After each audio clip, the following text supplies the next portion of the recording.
Welcome back to Logic Basics.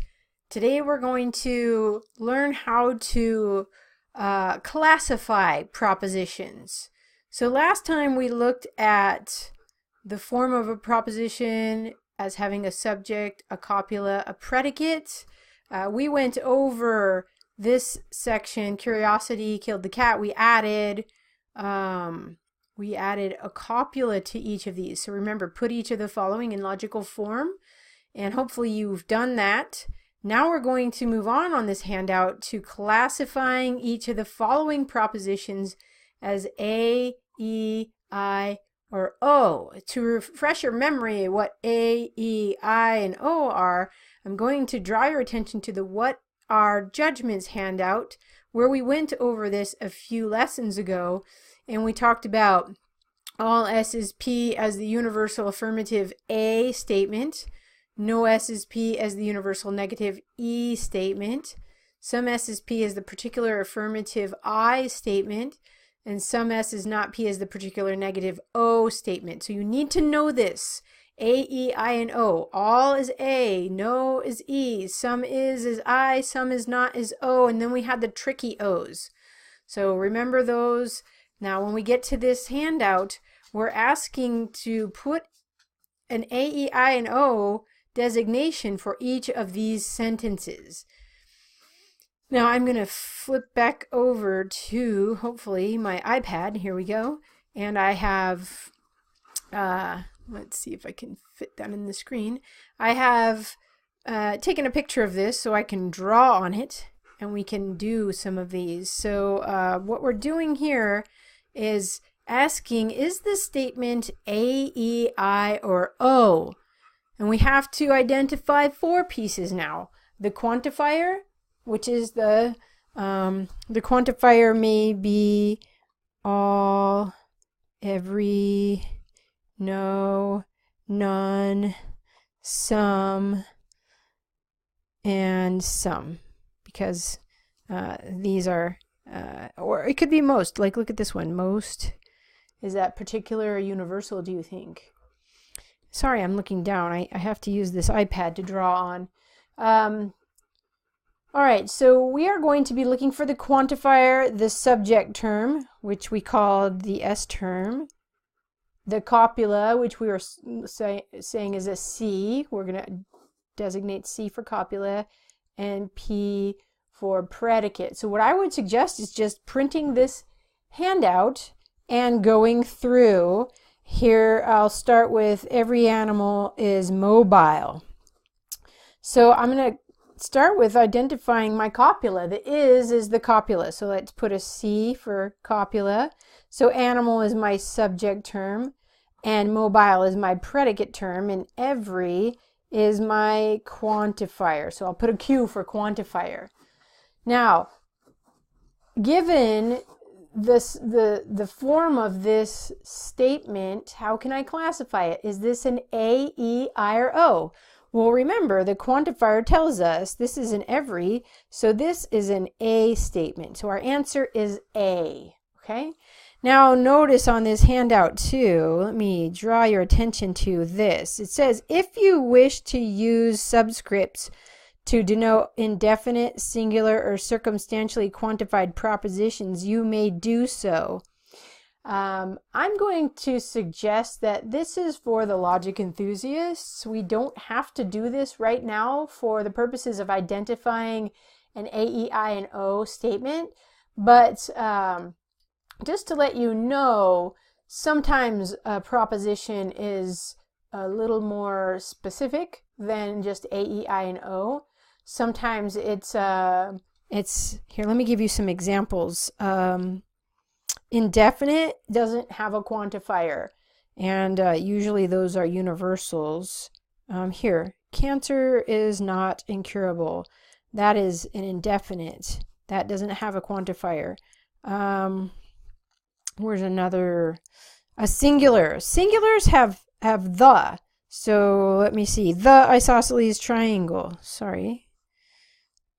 The isosceles triangle here is a singular. So maybe you want to learn how to identify those. circumstantially, sometimes, always, never. Here's one. Sometimes too hot the eye of heaven shines. That's a circumstantial, sometimes, right? We don't need to identify those. Quantified, okay, so let's do this. Let's just focus on identifying A, E, I, and O for our purposes. And let's do another one. Here's the other one. I need to get my pencil back here. Okay. Every disease is incurable. All right, so is the copula. Let's put a C there. Oh, I'm sorry. It's non-incurable. Ooh, a non. What do we do with a non? Whenever you see a non with a dash like this, the non is part of the predicate term, the P term. So when you see non-P, that's the predicate. If you see is not, that's the copula, okay? So is non is the predicate term, is not is the copula. We're going to see this again. Maybe let me go back to this handout. When you go down, I can't. Here, let's look at this. Yeah, that's not going to work either. Okay, look at number 22. Some non-x is y. That non-x, let's do that too. Non-s is part of the subject term. Subject term. All right, so then we have number 24. Not all x is non-y. That non-y is the predicate term. So a dash with a non is either the subject term or the predicate term. Look for your copula. So I would say start with looking for your copula. Let's go back and do this one again. All right, so we were on every disease is non-incurable. Oh, you can't see my screen. Hang on. Every disease is non-incurable. So is the copula. We're going to identify the copula first. If there's no copula, we have to add one, putting it into logical form like we did in the last exercise.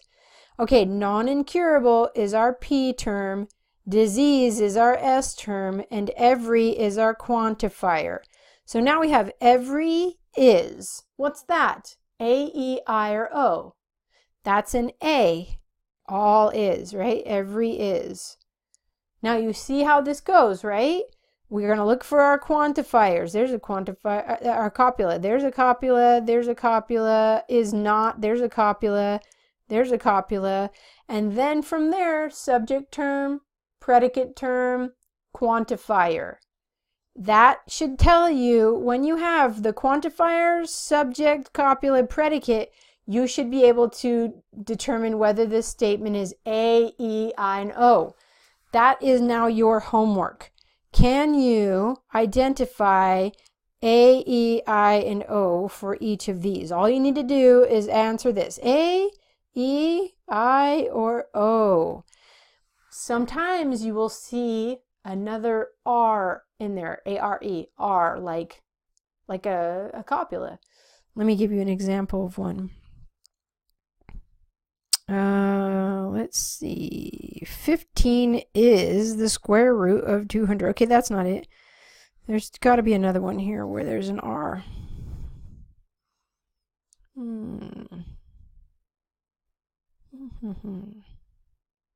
Maybe I'm wrong. Maybe I'm wrong. Hey, this one needs a copula. All right, maybe here it is. Here it is. All who are not concerned are requested to leave. You have to figure out which of those R's is the copula. All right, so I'm going to set you loose to do these problems. All you need to do is figure out if it's A, E, I, or O. And again, match it to the What Are Judgments handouts. I got to find the What Are Judgments handouts. Give me a second. Yeah, I don't think I have it up anymore. Here it is. Nope. Okay, well, you're going to have to find the What Are Judgments handouts. I'm juggling too many things now. So What Are Judgments A, E, I, and O statements, all you have to do is match them up. Find the quantifier, find the subject, find the copula, find the predicate, determine if it's A, E, I, or O. There will be a quiz about this.